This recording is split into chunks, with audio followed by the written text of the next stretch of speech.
Maria Montessori nasceu em 1870 no leste da Itália, filha de Alessandro Montessori e Renilde Stoppani. Ao completar 12 anos, sua família, de modesta condição econômica, muda-se para Roma, visando oferecer para a filha as oportunidades de uma educação mais completa.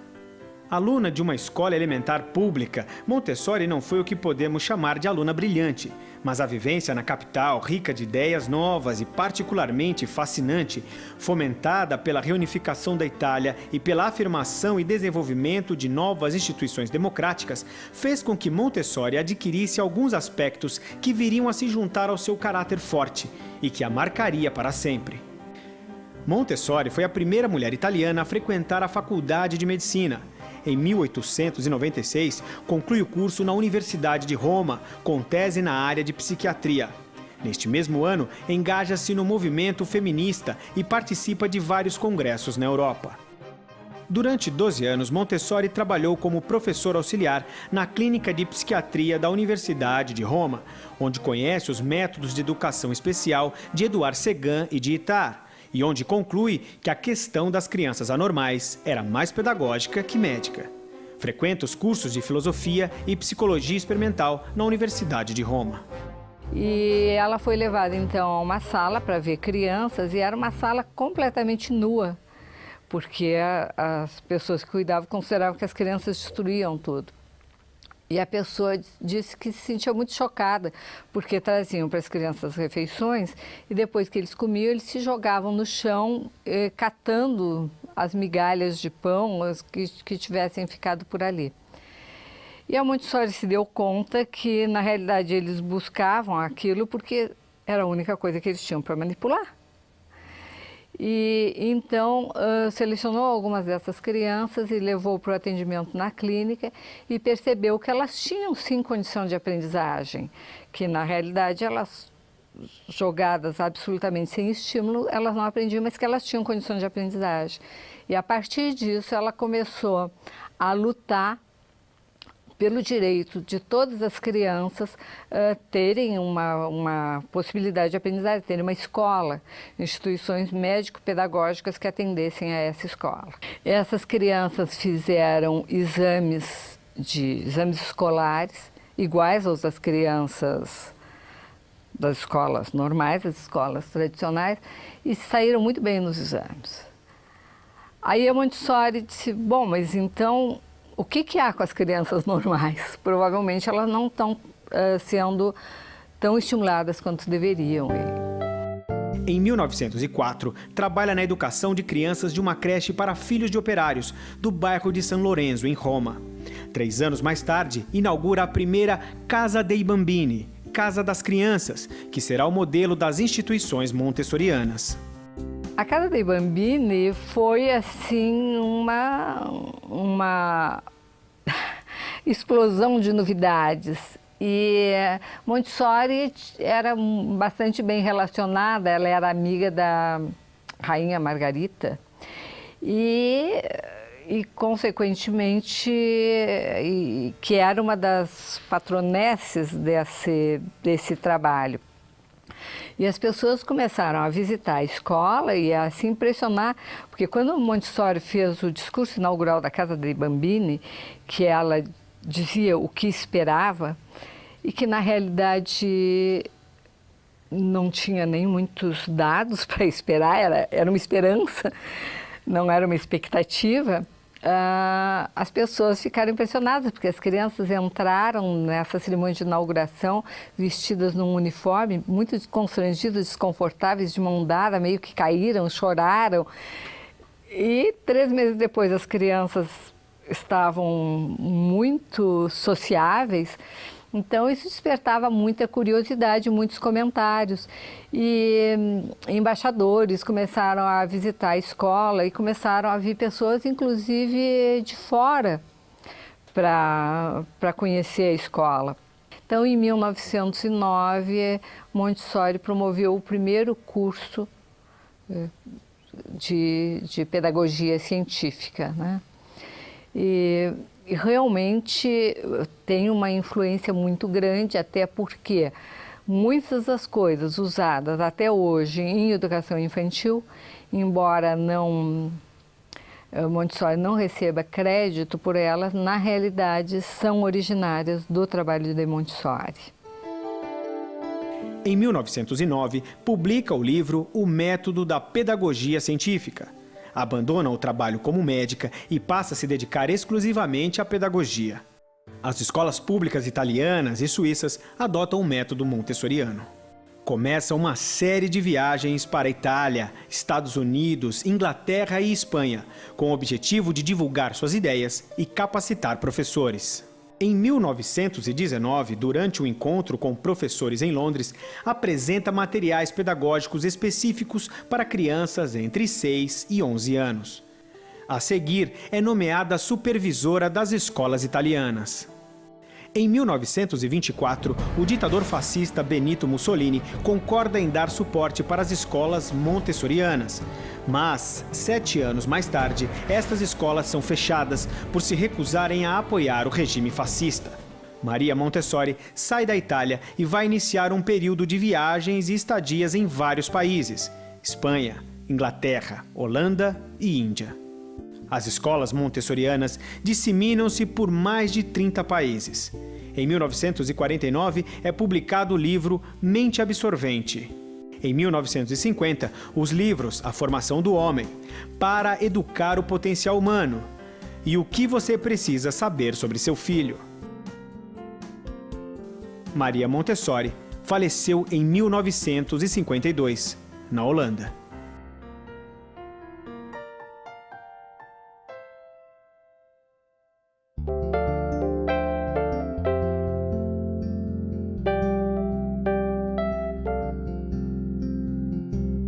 Eventualmente ela foi convidada para trabalhar com crianças pré-escolares num bairro pobre, numa zona praticamente de favela, onde uma companhia habitacional tinha construído edifícios para a classe trabalhadora e que preferencialmente vendiam esses apartamentos, alugavam esses apartamentos para casais que ambos trabalhassem. Mas aí os filhos desses casais menores de 7 anos ficavam soltos e depredavam os prédios, sujavam as escadas, enfim. Então eles resolveram ter em cada conjunto habitacional uma grande sala para reunir aquelas crianças. E acharam que a Montessori era uma pessoa interessante para trabalhar com as crianças. Ela aceitou e começou a trabalhar com esses meninos que eram muito tímidos, que eram, ela diz assim, praticamente selvagens, e não tinha não tinha uma instalação muito adequada, porque eles só podiam ter móveis de escritório. Então ela conseguiu que cortassem mesas e cadeiras e tal, para o tamanho das crianças, e começou usando alguns dos materiais que já usava com as crianças deficientes. E quando ela começou esse trabalho, ela pretendia realmente um trabalho de pesquisa. Então ela diz que, embora tivesse lido e estudado as teorias de pensadores anteriores a ela na educação, que ela não pretendia se ater a nenhuma teoria, não queria chegar com uma teoria, ela queria simplesmente observar. E tinha as pressuposições comuns da época, de achar que a criança tinha estabilidade de atenção, criança pequena, né? E que ainda muita gente pensa, e que na realidade só poderiam ser alfabetizadas por volta dos 7 anos. E observando essas crianças, ela foi percebendo situações muito diferentes. Foi percebendo nas crianças um anseio de dignidade pessoal, amor ao trabalho, desejo de aprendizagem, e percebeu uma evolução social muito importante. Isso fez surgirem novos critérios.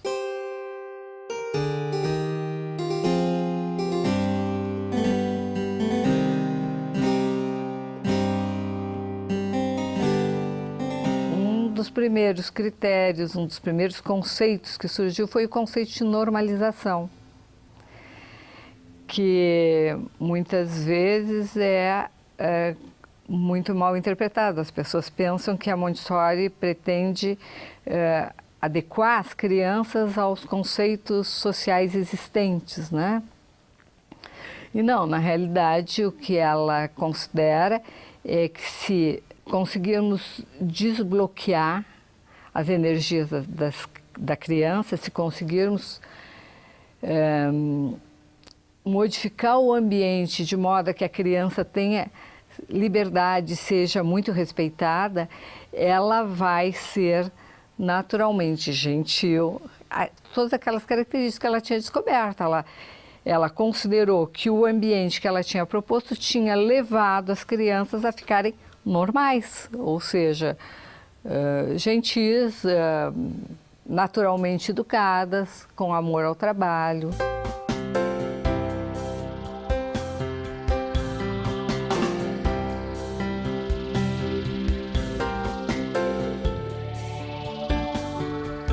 Outro conceito que surgiu foi a questão da atenção.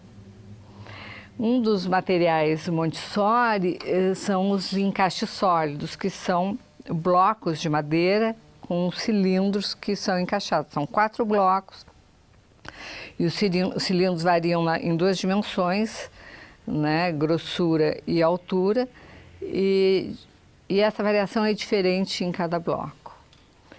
E uma criança de cerca de 3 anos, usando esses blocos no ambiente de liberdade que a Montessori propunha, ela repetiu esse exercício por 43 vezes.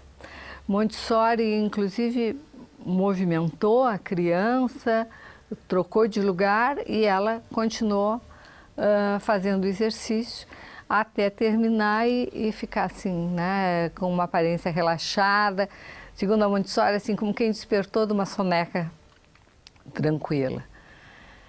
Então, ela percebeu, descobriu o conceito de polarização da atenção e percebeu que a criança pequena, se deixada em liberdade de repetir o exercício que ela estiver fazendo pelo tempo que ela precisar para satisfazer a sua necessidade interna, ela tem a condição de manter a atenção.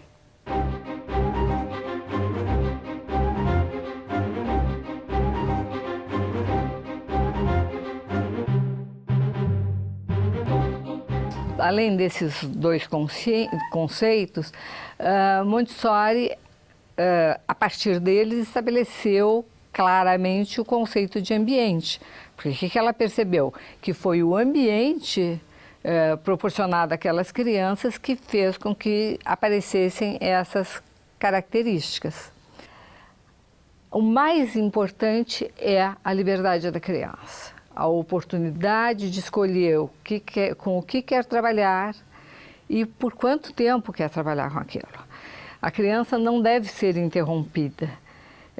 Muitas vezes nas escolas tem uma coisa assim de propõe, mas e logo em seguida propõe outra coisa, acaba sendo uma hiperestimulação sem dar tempo a que a criança realmente cumpra todo o ciclo de trabalho.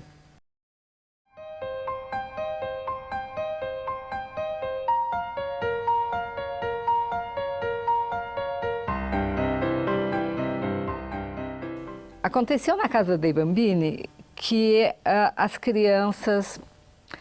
Talvez eu tenha que contar um pouquinho mais a história. Os pais, vendo que as crianças tinham progredido tanto e aprendido com tanta facilidade, começaram a pedir à Montessori que ela trabalhasse conteúdos escolares com eles, que eles fossem alfabetizados. E ela achava que não era a hora. E as mães argumentavam que as crianças ali com ela eram tão felizes e aprendiam com tanta facilidade, enquanto que os filhos mais velhos na escola penavam para aprender, insistiram que ela proporcionasse a eles a aprendizagem de leitura e escrita. Ela então resolveu fazer isso como uma experiência e resolveu que começaria na mesma época que a escola normal e que usaria alguns materiais como o alfabeto recortado, letras de lixa, para que as crianças, que eram materiais que ela já havia usado com as crianças deficientes. E também usava cartões de nomenclatura. Ela, na realidade, ela usava ao mesmo tempo um método fonético e um método global. Mas aí ela teve dificuldade para conseguir as tais de letras recortadas, se atrasou um pouco, mas enfim, em vez de começar no início de setembro, ela começou lá pela metade de outubro. E 2 meses e meio depois, 3 meses depois, essas crianças tiveram, as crianças ao redor de 4, 5 anos, tiveram a explosão da escrita. Estavam brincando com ela no terraço do edifício e ela sugeriu que uma criança fizesse um desenho e a criança disse, eu sei escrever. E começou a escrever e quando aquela criança começou a escrever, vieram outros e outros começaram a escrever. E ela percebeu que as crianças começaram por escrever, mas também em seguida liam, e que liam em formatos de letras diversos. Naquele tempo tinham muitas vezes palavras escritas com letras mais floreadas, né? Diferentes tipos de alfabeto.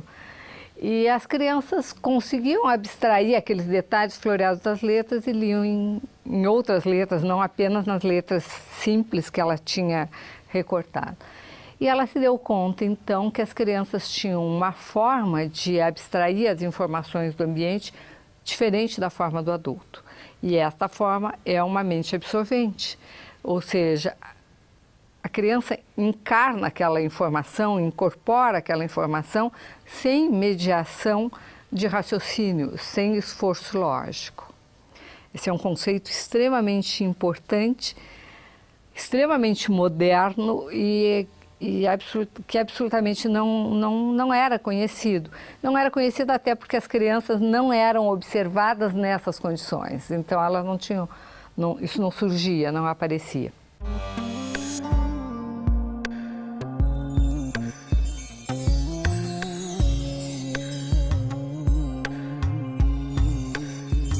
E também a Montessori percebeu que existem períodos sensíveis, que é um conceito biológico de De Vries, que viu isso nas lagartas que se movimentam em direção à luz, né? Tem um fototropismo. E existem muitos... elas se movimentam na direção das folhas mais tenras, mais verdes, que justamente ficam mais iluminadas.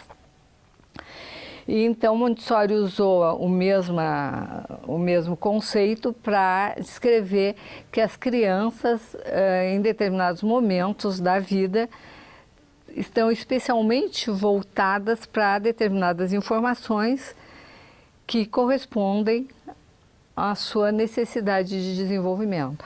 Idealmente, se nós pudermos oferecer à criança aquele objeto, aquela informação no momento adequado, a aprendizagem será muito mais fácil e muito mais profunda.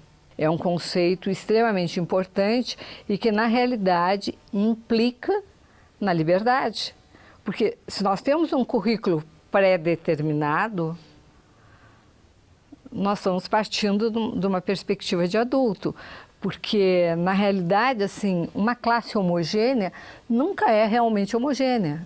Aquelas crianças têm pelo menos 1 ano de diferença. E, além disso, diferentes padrões de desenvolvimento. Então, o que a Montessori propõe? Ela tem classes multidades.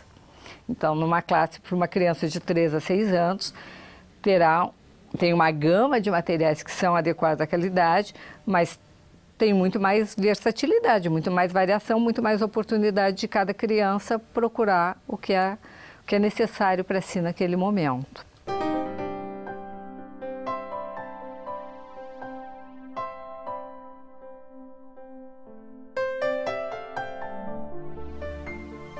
Vendo todas essas capacidades que surgiam na criança, né? Como eu citei, que ela percebeu já em São Lourenço, Montessori começou a pensar como é que isso acontecia. E então ela criou o conceito, criou a metáfora, digamos, de embrião espiritual, que faz um paralelo com um embrião fisiológico. Assim como da célula inicial se criam todas as células de forma especializada e se formam todos os órgãos, também e não se sabe exatamente como é, né? Não se sabe como é que isso vem programado. Da mesma forma se formam as características mentais. Então, esse é o sentido do embrião espiritual. É o sentido de que o ser humano nasce com essas potencialidades. Claro que essas potencialidades precisam do ambiente para se desenvolver e a extensão do desenvolvimento vai depender realmente do ambiente ser favorável ou ser um ambiente obstaculizante para aquele desenvolvimento.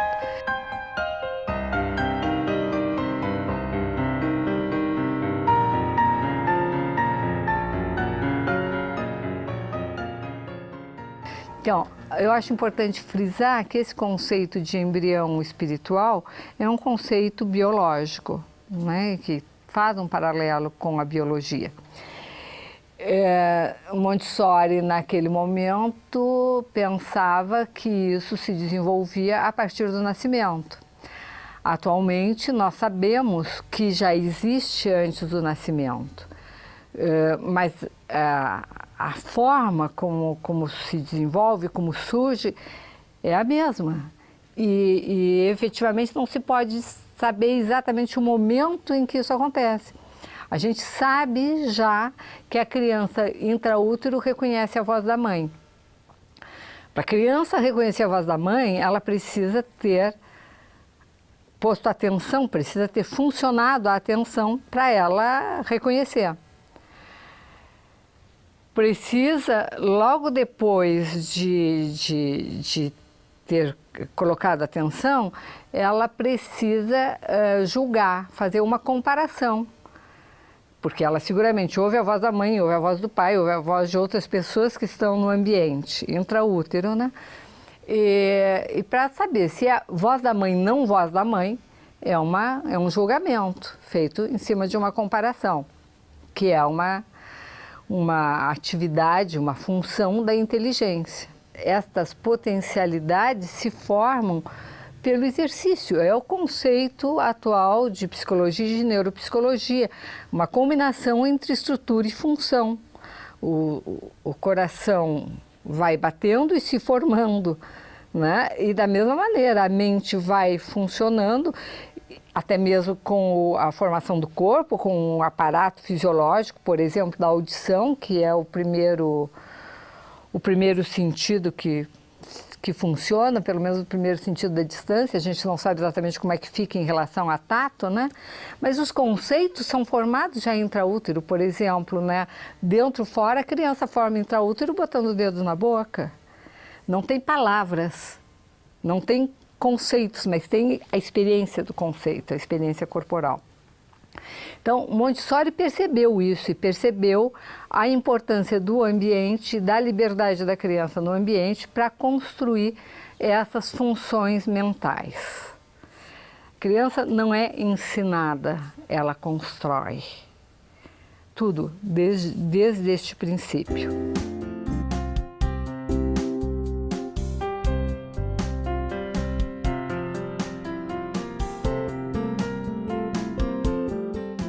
Então, Montessori considera que a imaginação também é resultado da observação do ambiente. Ninguém imagina uma coisa completamente diferente daquilo que alguma vez tenha percebido com os seus sentidos, né? É sempre uma composição que se for criativa, será uma coisa nova, mas que tem elementos que estavam estocados na mente daquela pessoa. E por este motivo, Montessori estabelece uma diferença importante entre imaginação e fantasia. Imaginação é baseada na realidade e é função que permite ao homem criar e, portanto, criar o progresso, criar todas as coisas que existem na nossa civilização. A fantasia é uma distorção da realidade e muitas vezes é usada para manipular a criança e leva à credulidade. Então, ela diz, por exemplo, que as figuras de Natal, Papai Noel, na realidade a criança não imagina, ela acredita. É uma credulidade que ela considera prejudicial. Então, Montessori propõe para a criança, a psicologia do desenvolvimento de Montessori, propõe um ambiente livre, adequado, estimulante, onde a criança realmente possa interagir, e isso por toda a vida, né? E é por isso que ela propõe as áreas de desenvolvimento que funcionam ao longo de toda a vida, né? Que as áreas pedagógicas que têm a vida prática, sensorial, a matemática, a linguagem e os assuntos culturais que abrangem a história, a geografia, a biologia, todas as coisas que a cultura humana conseguiu estabelecer.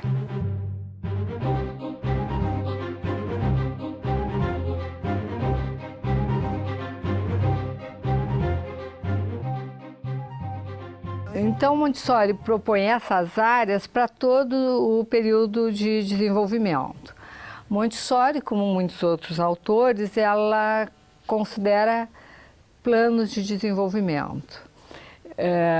Ela tem a criança, são 4 planos, de 0 a 6 anos, 6 a 12 anos, 12 a 18, 18 a 24, 18 em diante. Montessori tem 2 quadros em relação a esses planos de desenvolvimento. Num dos quadros, ela representa os planos de desenvolvimento com triângulos, que são todos da mesma área e que têm coloridos diferentes. O primeiro e o terceiro são vermelhos, o segundo e o quarto são azuis. E esses quadros têm todo um significado. A linha horizontal significa o desenvolvimento cronológico, enquanto as linhas inclinadas são o desenvolvimento psicológico. Os vértices dos triângulos representam o ponto onde as características do período estão na sua expressão máxima. E na parte de baixo do quadro tem uma comparação com a educação, que é uma crítica à educação tradicional, onde com linhas grossas ela mostra assim a divisão entre os períodos, a divisão artificial entre os períodos. No segundo quadro, chama-se o bulbo, e é como se fosse um bulbo, então é um grande saco e depois afina. E eu acho muito interessante porque, para mim, esse saco representa justamente assim, o saco das potencialidades e das possibilidades com o qual o ser humano nasce, né? Acho interessante que não é muito diferente dos períodos de desenvolvimento propostos por outros autores. Montessori dá uma importância assim, fundamental ao primeiro período, do 0 aos 6 anos, que é o período de conformação do homem. Então, do 0 aos 6 anos é a formação do homem, depois é o desenvolvimento do homem. E esse é um período de grandes possibilidades. No entanto, acho importante frisar que a educação Montessori é uma proposta que abrange todos os períodos do desenvolvimento. Ela realmente começou trabalhando com crianças de 0 a 6 anos E nessa proposta, com o material pedagógico usado, a criança é completamente alfabetizada, a criança aprende a análise sintática e a criança domina as 4 operações, conceitos numéricos, frações, é muito rico. No primeiro período, que vai do nascimento aos 6 anos, a criança realiza sua própria construção através da exploração e da absorção do ambiente que a circunda. Sua inteligência trabalha em função do externo e das relações superficiais existentes entre os objetos e as suas qualidades. É um período essencialmente sensorial. Na proposta dos 6 a 12 anos, a Montessori propõe o estudo do universo, o conhecimento do universo. E essa proposta foi elaborada já em colaboração com o filho, com Mário Montessori. Tem como disparador grandes lições, histórias que o professor conta e a partir das quais a criança vai desenvolver pesquisas nas diversas áreas de conhecimento. Se pode até fazer se vê uma certa similaridade com pedagogia de projetos, só que seriam projetos individuais ou em grupos que que as crianças se escolheriam e projetos de livre escolha da criança, né? No segundo período, que vai dos 6 anos aos 12 anos, o jovem é capaz de relacionar os fatos à luz da razão, preocupando-se com o como e com o porquê das coisas. É a entrada no mundo da abstração.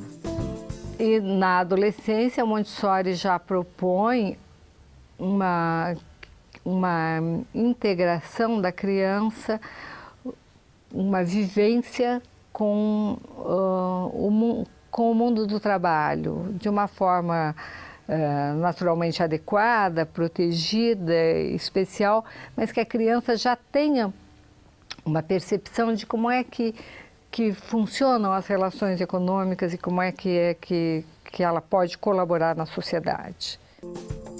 E no terceiro período, que vai dos 12 aos 18 anos, o mundo passa a interessá-lo sob um ponto de vista diferente. Procura aquilo que deve fazer, ou seja, desperta para o problema das causas e dos efeitos.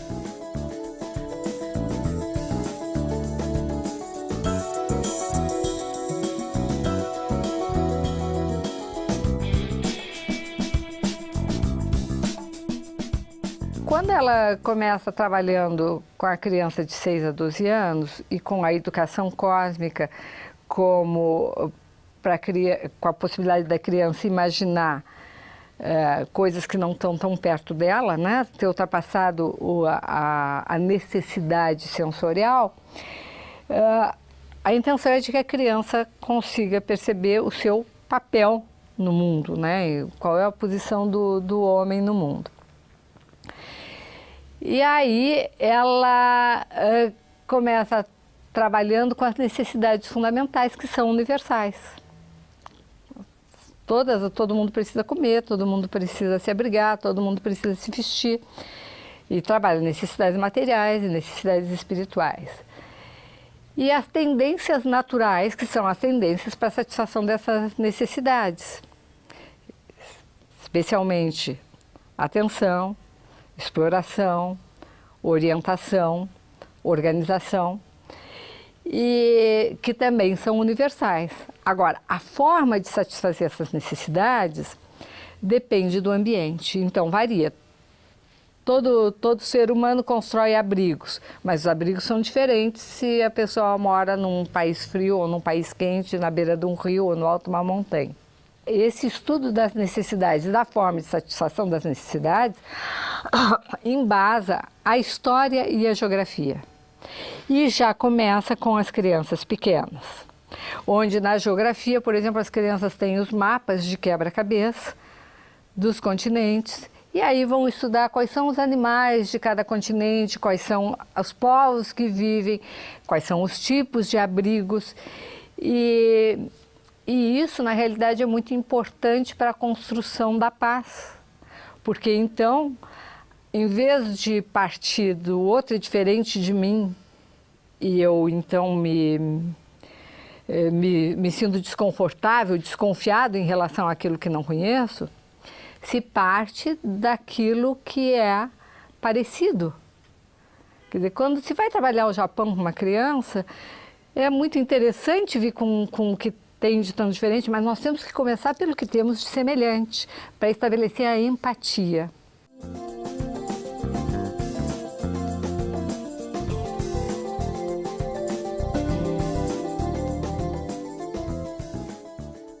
Para Montessori, educação cósmica fazia referência ao respeito às leis estabelecidas na estreita relação entre natureza, vida e sociedade humana, reconhecendo que é a tarefa cósmica de cada ser que mantém a harmonia da vida e que torna possível a evolução.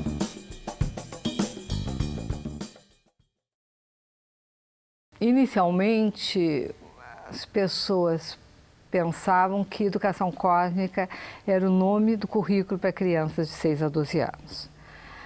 Segundo Phil Gang, essa nunca foi a ideia de Montessori. Educação cósmica para Montessori é um conceito filosófico que perpassa todos os níveis de desenvolvimento. E atualmente é assim que se trabalha,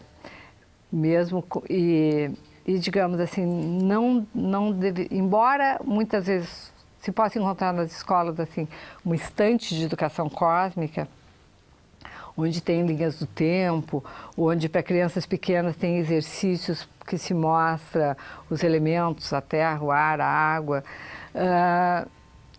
Na realidade, a educação cósmica deve estar em todas as áreas.